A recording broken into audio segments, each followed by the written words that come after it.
The national government is confident it's managing well the delivery of relief supplies to those affected by the prolonged drought nationwide.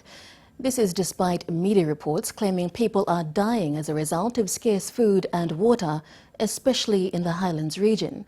Deputy Secretary, Department of the Prime Minister and Director, Social Policy and Government Services, Trevor Maori, says they are closely working with the district administrations.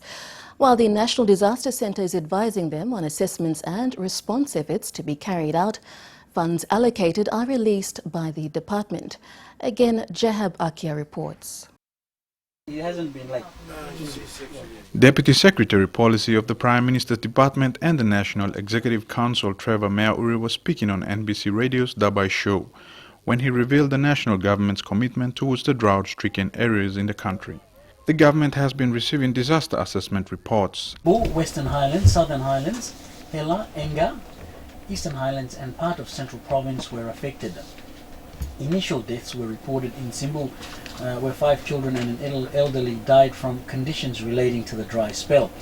And Mr. Maori says it is confident of managing this prolonged dry spell in the country. With the funding that we have, we can manage the entire situation.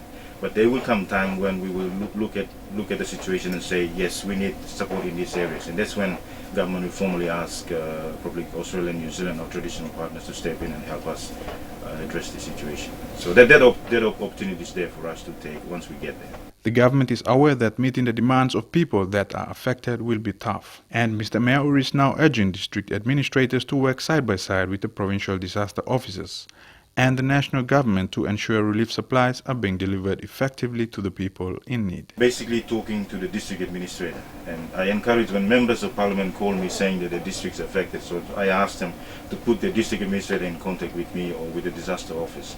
So he's the guy on the ground, he knows exactly the situation, so he'll tell me this is exactly how much relief supply we need for our people. Jahab Akia, NBC National News, Port Moresby.